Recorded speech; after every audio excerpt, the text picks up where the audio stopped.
These are special times during a pandemic. How did the program need to adjust? For the care professionals, it's much more difficult to work in these times of pandemic. On the other hand, the things that we are doing within also the AAL projects will actually support their work, in particular at a distance. Different technologies, services that we are developing can actually lower the pressure on their work, could actually be of support. But we can say that we have learned quite a lot from the past year, especially in terms of innovative solutions on how to implement collaborative research projects directly with end users. Well, the COVID pandemic really taught us that there's a need for digital transformation, but also e-health in long-term care. We thought about other ways to actually do these projects. And one of these ways is, of course, via screen-to-screen contact. We're now actually also doing all the research online. So we know that some of our projects have shifted, for example, the testing in real settings. We know that, for example, our projects have also moved from physical meetings to online meetings, and also using online training where possible, as well as virtual reality, which is something which goes along, of course, with the digital transformation of our society. So what we see, for example, with GPS tracking, it really opens the doors for clients.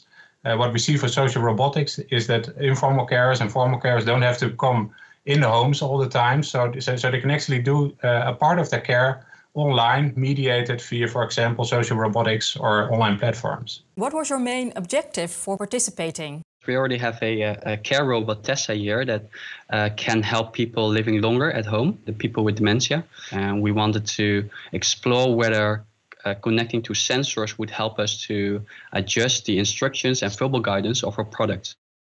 What are you most proud of? We developed an online co-creation methodology. So actually the things that we had in a shared space now also happened online. So, another one is really focusing now on warm contact.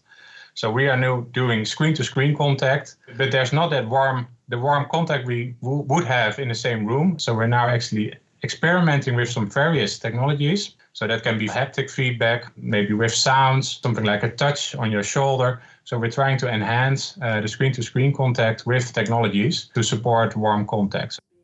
And what would your advice be for healthcare organizations? Of course, it starts with a good product. It has to be well designed and has to be user-friendly, and it should work for the user group. And because on one side, our user group is very diverse, and also their home situation has a lot of impact on the effect that the product has on the person. On the other side, you also want to measure the effect and able to generalize it for the population. So the approach that we took was called goal attainment scaling method, which is a mixed method where we both measure the specific user effect. So we take one care question or care need and measure that over time. So that's a within subject measurement. At the same time, the goal attainment scaling is a method that you can calculate a more generalized effect called the improvements over many specific use cases. And that tells us something about the improvement effect in general.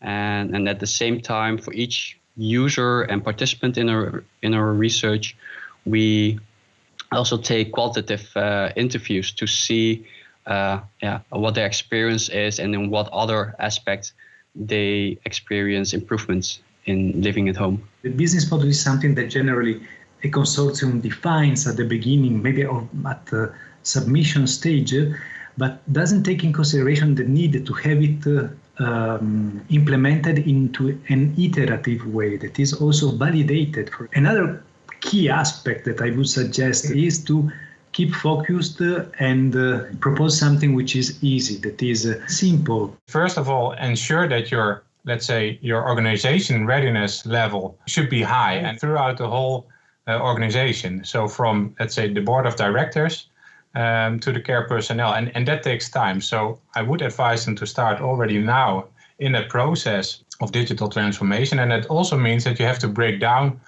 current processes that you still do, for example, by hand. And we see that many of the technologies that have already been developed, screen contact, the social platforms, the day structure robots, for example, there's a huge boost in those type of services and technologies. And of course, if we work more agile and we focus more on value delivery, I do see a much better AAL world in 2021. Ride the wave and try to be innovative while going through the digital transformation.